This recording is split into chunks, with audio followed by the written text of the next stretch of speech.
Manusia itu siapa? Manusia itu mangkanat mahasinuhu masawiyah fakih falatakunu masawihi masawiyah.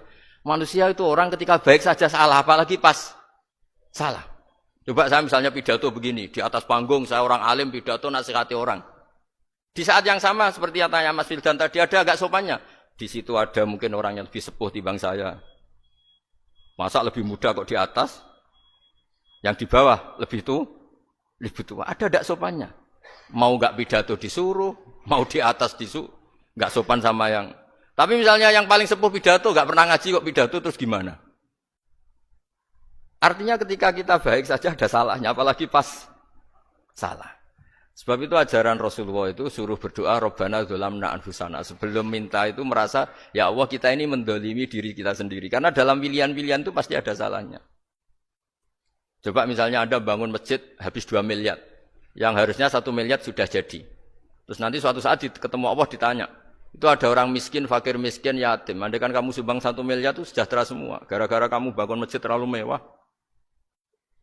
Ya tapi kadang-kadang orang kebaikannya itu orientasinya bangun masjid. Gak tertarik nyumbang fakir. Saat itu cara berpikir gitu mau apa? Tapi kalau dia mau luhur manusia terbaik karena bangun masjid 2 miliar. Coba diaudit secara kepentingan syar'i. Penting mana dengan ngasih makan fakir miskin? Penting mana dengan menikahkan janda misalnya? Penting mana dengan pendidikan? Apa artinya masjid mewah orang enggak tahu halal haram, enggak tahu najis, enggak tahu cara sesuci, enggak tahu cara adzan yang benar. Terus penting mana untuk beli kitab sama dipakai masjid?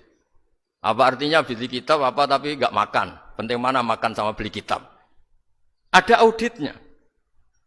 Makanya manusia itu ketika baik pun disuruh istighfar, apalagi ketika salah. Nah, dengan perasaan seperti itu, kebencian pada orang lain luluh karena potensi baik pada orang lain ternyata tinggi. Dan potensi salah ke kita juga tinggi. Nah, dilatih gitu. Jadi di Ihya itu ada kitab tawadhu. Kitab tawadhu itu dilatih, ketemu orang tua. Huwa aksaru ibadatan. Dia mesti ibadahnya lebih banyak karena lebih tua timbang saya. Pasti sholatnya lebih lama timbang saya. Ketika Anda sudah tua melihat anak-anak, huwa aqallu minni maksiatan. Mesti maksiatnya tidak banyak karena masih kecil. Terus ketika melihat orang fasik maksiat, la'allahu yatubu alaih fa innahu tawwabur rahim. Mungkin Allah memberi tobat, bisa saja. Umar itu ingin bunuh Nabi, tapi Allah memberi tobat. Yang sowan kiai saja tidak mesti dapat tobat. Umar ingin bunuh Nabi, tapi Allah memberi tobat. Akhirnya ya tobat jadi Islam yang baik.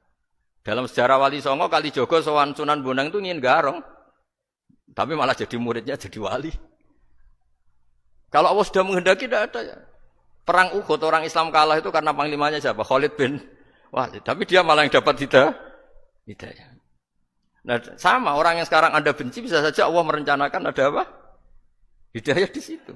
Dan kita yang merasa benar jangan saja ada rencana Allah bikin kita su'ul khotimah. Na'udzubillah min dzalik kan tidak pernah tahu.